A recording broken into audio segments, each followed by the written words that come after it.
Friends, Mahanadi நாளைக்கு என்ன prediction பார்த்துடலாம். விஜய் காவேரியை சேர்த்து வைக்கிறதுக்காக யாராவது ஹெல்ப் பண்ணுவாங்கன்னு பார்த்தா அப்படி யாரும் பண்ணுற மாதிரி தெரியல.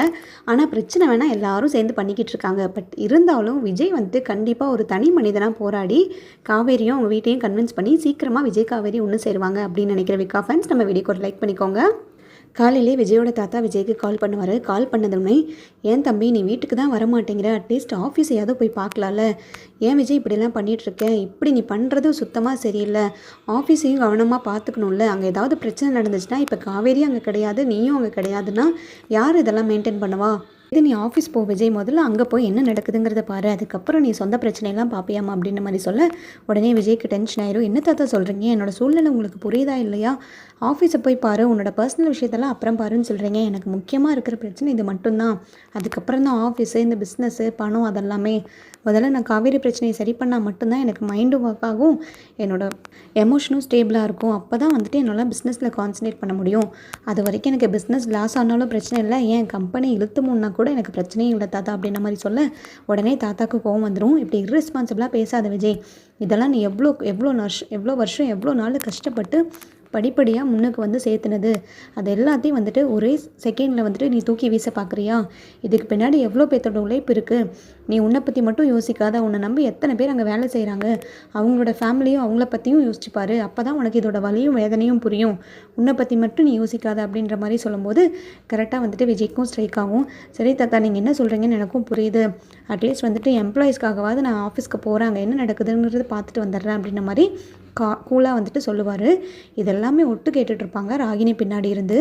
என்ன சொல்கிறாங்க இவங்க, அங்கே போய் தனியாக வந்துட்டு விஜய் வீடு எடுத்து குடியிருந்துட்டுருக்கானா, ஓ காவேரி வீட்டுக்கு ஆப்போசிட்லேயே போயிட்டானா, இதுக்கு மேலேயும் வந்துட்டு இவங்களை விட்டு வச்சா சரிப்பட்டே வராது, அப்பா கிட்ட உடனடியாக இந்த விஷயத்தை பற்றி பேசியே ஆகணும், நம்மளும் இவங்களை பிரிக்கிறதுக்காக ஏகப்பட்ட பிளான் பண்ணி ஏகப்பட்ட ஸ்கெட்ச் போட்டால் ஒவ்வொரு ஸ்கெட்ச்லேயும் இவன் எஸ்கேப் ஆகி ஒவ்வொரு ஸ்கோராக பண்ணிக்கிட்டு இருக்கானே, திரும்ப திரும்ப வந்துட்டு காவேரி பின்னாடியே போய்கிட்டு இருக்கான், இவனுக்கு கொஞ்சம் கூட சென்ஸே கிடையாதா, காவேரியோட அம்மா பெரிய வீரப்புலி மாதிரி அவ்வளோ தூரம் சீன் போட்டால், அவ்வளோ தூரம் வந்துட்டு ரோசக்காரி மாட்டையும் ரொம்ப கௌரவமாக இருக்கிற மாதிரியும் பேசினா, இப்போ வந்துட்டு இவன் ஆப்போசிட்டில் போய் அவங்க வீட்டு பக்கத்துலேயே குடியிருந்துட்டு அவள் பின்னாடியே சுற்றிட்டு இருக்கிறதுலாம் கண்டுக்காம தான் அந்த பொம்பளை இருக்கா, அந்த பொம்பளை வந்துட்டு நேரம் பார்த்து நல்லவும் செய்யும், சரியான டைமில் பார்த்து பாயவும் செய்யும், அந்த பொம்பளை மட்டும் நம்பிடவே கூடாது அப்படின்ற மாதிரி சாரதாவையும் திட்டுவாங்க.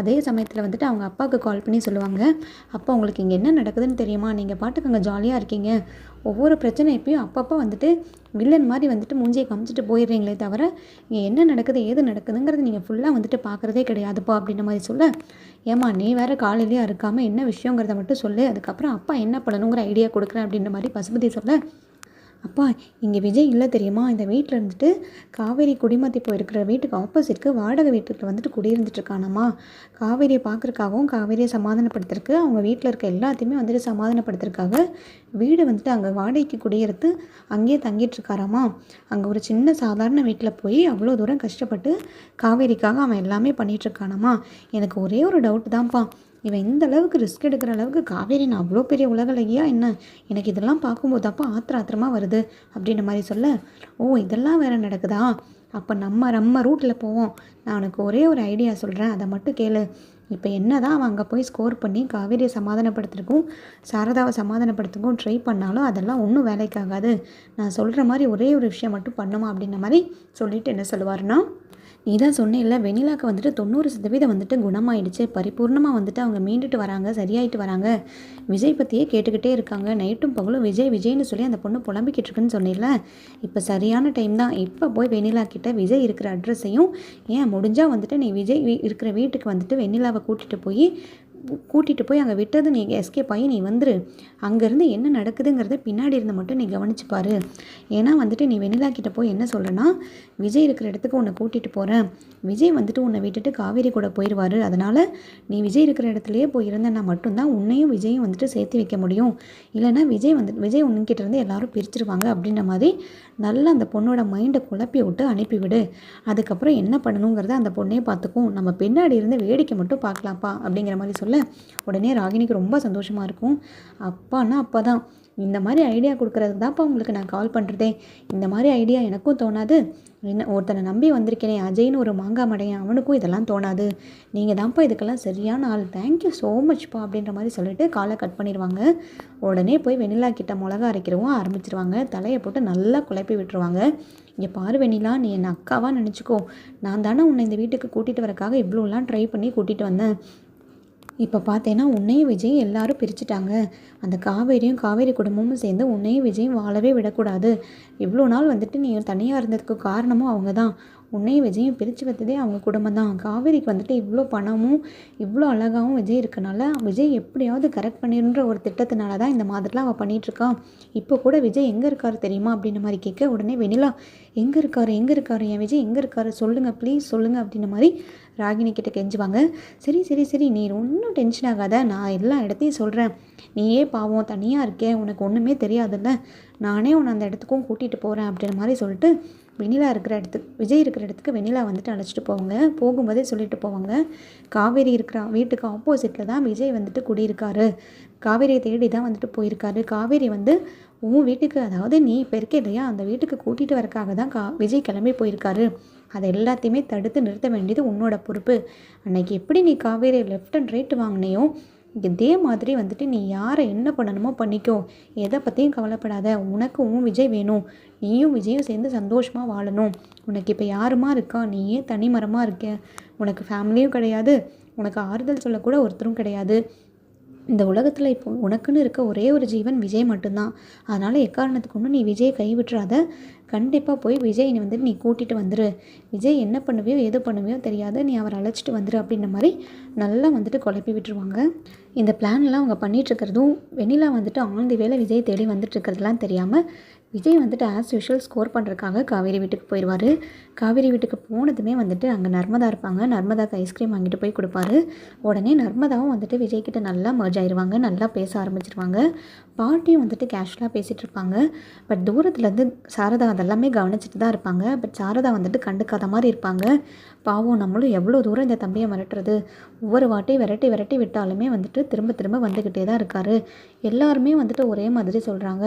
குமரன் தம்பி, கங்கா முதல் கொண்டு எல்லாருமே வந்துட்டு விஜய்க்கு சப்போர்ட்டிவாகவும் ஆறுதலாகவும் பேசுகிறாங்க. விஜய் மேலே தப்பே இல்லாத மாதிரி பேசுகிறாங்க. நம்ம ஒரு ஆள் மட்டும்தான் இதுக்கு எதிர்ப்பு சொல்லிவிட்டு அவங்க 2 பேர்த்தையும் பிரித்து வச்சுட்ருக்கோம். இது தெரிஞ்சோ தெரியாமலோ நம்ம பண்ணுறது தப்பு தான். இது நம்ம பொண்ணு மேலே அக்கறை மாதிரி சொல்லிவிட்டு பட் நம்ம பண்ணுறது பெரிய விஷயம் தப்பு தான். இருந்தாலும் வந்துட்டு எனக்கு வேறு வழி தெரியல. 4 பேர் 4 விதமாக பேசுவாங்க. நம்ம குடும்பத்தை பற்றி அசிங்கமாக பேசுவான்ற ஒரே காரணத்துக்காக தான் நான் இந்த மாதிரிலாம் பண்ணிகிட்ருக்கேன். பட் இருந்தாலும் விஜய்க்கு என் பொண்ணு மேலே அவ்வளோ அன்பும் பாசமும் இருந்துச்சுன்னா கண்டிப்பாக வந்துட்டு அவர் கூட்டிகிட்டு போகட்டும். காவேரியை கூட்டிகிட்டு போய் 2 பேரும் சந்தோஷமாக வாழட்டும். அதுக்கு எதுக்கும் நான் குறுக்க நிற்க மாட்டேன் அப்படின்ற மாதிரி பாசிட்டிவாக நினச்சிட்டு இருக்கும்போது கரெக்டாக வந்துட்டு உள்ளே வெண்ணிலா என்ட்ரி கொடுத்துருவாங்க. விஜய் அப்படின்னு கத்திட்டு உள்ளே காவேரி வீட்டுக்குள்ளேயே ஓடி வருவாங்க.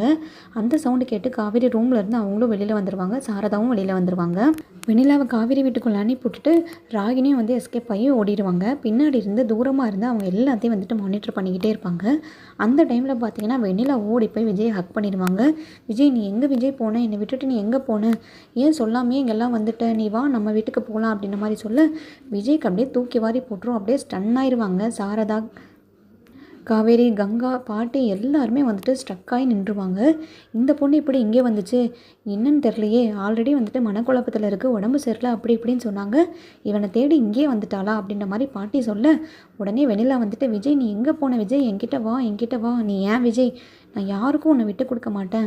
எனக்கு உன் கூட தான் சேர்ந்து வாழணும் அப்படின்ற மாதிரி சொல்லும்போது காவேரிக்கு பயங்கரமாக டென்ஷன் ஆயிடும். காவேரி விஜயை பார்த்து முறைச்சிக்கிட்டே இருப்பாங்க. ஐயோ வெண்ணிலா, ஏன் இப்படி பண்ணுற வெண்ணிலா? நான் தான் உங்ககிட்ட ஆல்ரெடி கிளியராக சொன்னேனே, எனக்கு காவேரி தான் எல்லாமே. காவேரி தான் என் ஒய்ஃபு. அவள் கூட தான் நான் சேர்ந்து வாழ போகிறேன்னு உங்ககிட்ட ஏற்கனவே சொன்னது தானே. ஏன் வேணுலாம் இப்படி என்னை டிஸ்டர்ப் பண்ணுறேன்? உனக்கு நான் பாவம் பார்த்தது, பரிதாபம் பார்த்தது, உன்னை கூட்டிகிட்டு வந்து ட்ரீட்மெண்ட் கொடுக்கறது ஒரு தப்பா? ஏன் இப்படி என் வாழ்க்கையில் குறுக்க நிற்கிற அப்படின்ற மாதிரி விஜய் ரொம்ப வெக்ஸாகி கத்த ஆரம்பிச்சிடுவார். ப்ளீஸ் விஜய் என்னை இப்படிலாம் சொல்லாதீங்க. நீங்கள் என்கிட்ட இப்படிலாம் பேசினதும் இல்லை, என்னை இப்படி அதட்டிலாம் திட்டினதும் இல்லை. ஏன் இந்த மாதிரிலாம் பேசுகிறீங்க?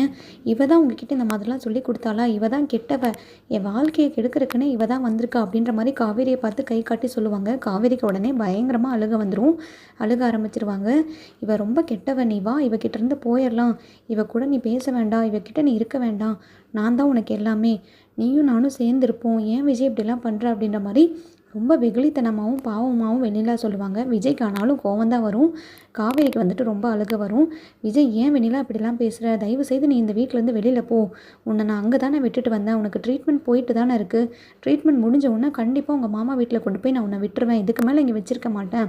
நீ என்னை டிஸ்டர்ப் பண்ணாத, ப்ளீஸ் லீவ் மீ அலோன் அப்படின்ற மாதிரி விஜய் வெக்ஸாகி கத்தும்போது கரெக்டாக வந்துட்டு வெண்ணிலா வெக்ஸ் ஆயிடுவாங்க. அவங்களுக்கு திரும்பி மயக்க வர மாதிரி ஆயிரும்.